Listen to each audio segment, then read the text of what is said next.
माँ की ममता, एक भावुक कहानी। एक छोटे से कस्बे में समीर नाम का एक लड़का रहता था। बचपन में ही पिता की मृत्यु हो जाने के कारण परिवार की आर्थिक स्थिति बड़ी दयनीय थी। समीर की माँ कुछ पढ़ी लिखी जरूर थी, लेकिन उतनी पढ़ाई से नौकरी कहाँ मिलने वाली थी।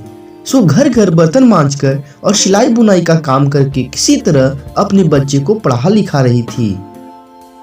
समीर स्वभाव से थोड़ा शर्मीला था और अक्सर चुपचाप बैठा रहता था। एक दिन जब वो स्कूल से लौटा तो उसके हाथ में एक लिफाफा था। उसने माँ को लिफाफा पकड़ाते हुए कहा, माँ, मास्टर साहब ने तुम्हारे लिए ये चिट्ठी भेजी है, जरा देखो तो इसमें क्या लिखा है। माँ ने मन ही मन चिट्ठी पढ़ी और मुस्कुराकर बोली, बेटा, इसमें लिखा है कि आपका बेटा काफी होशियार है। इस स्कूल के बाकी बच्चों की तुलना में इसका दिमाग बहुत तेज है और हमारे पास इसे पढ़ाने लायक शिक्षक नहीं है, इसलिए कल से आप इसे किसी और स्कूल में भेजें। यह बात सुनकर समीर को स्कूल न जा सकने का दुख तो हुआ, पर साथ ही उसका मन आत्मविश्वास से भर गया कि वो कुछ खास है और उसकी बुद्धि तीव्र है। माँ ने उसका दाखिला एक अन्य स्कूल में करा दिया। समय बीतने लगा। समीर ने खूब मेहनत से पढ़ाई की। आगे चलकर उसने सिविल सर्विसेज परीक्षा भी पास की और आईएएस ऑफिसर बन गया। समीर की माँ बुढ़ी हो चुकी थी और कई दिनों से बीमार भी चल रही थी और एक दिन अचानक उनकी मृत्यु हो गई। समीर के लिए यह बहुत बड़ा आघात था। वह बिलक बिलक कर रो पड़ा।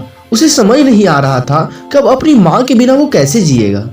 रोते रोते ही उसने माँ की पुरानी अलमारी खोली और हाथ में उनकी माला, चश्मा और अन्य वस्तुएं लेकर चुनने लगा।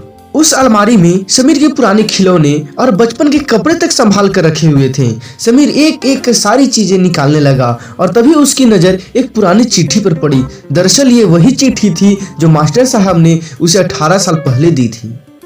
नम आंखों से समीर उसे पढ़ने लगा। आदरणीय अभिभावक, आपको बताते हुए हमें अफसोस हो रहा है कि आपका बेटा समीर पढ़ाई में बेहद कमजोर है और खेल कूद में भाग भी नहीं लेता है। जान पड़ता है कि उम्र के हिसाब से समीर की बुद्धि विकसित नहीं हो पाई है, अतः हम इसे अपने विद्यालय में पढ़ाने में असमर्थ हैं। आपसे निवेदन है कि समीर का दाखिला किसी मंद बुद्धि विद्यालय में कराएं और खुद घर पर रहकर इसे पढ़ाएं। सादर, प्रिंसिपल। समीर जानता था कि भले अब उसकी माँ इस दुनिया में नहीं रही, पर वो जहां भी रहे उनकी ममता, उनका आशीर्वाद सदा उस पर बना रहेगा। माँ से बढ़कर त्याग और तपस्या की मूर्त भला और कौन हो सकता है। हम पढ़ लिख लें, बड़े होकर कुछ बन जाएं, इसके लिए वो चुपचाप न जाने कितनी कुर्बानियां देती है। अपनी जरूरतें मारकर हमारे शौक पूरा करती है।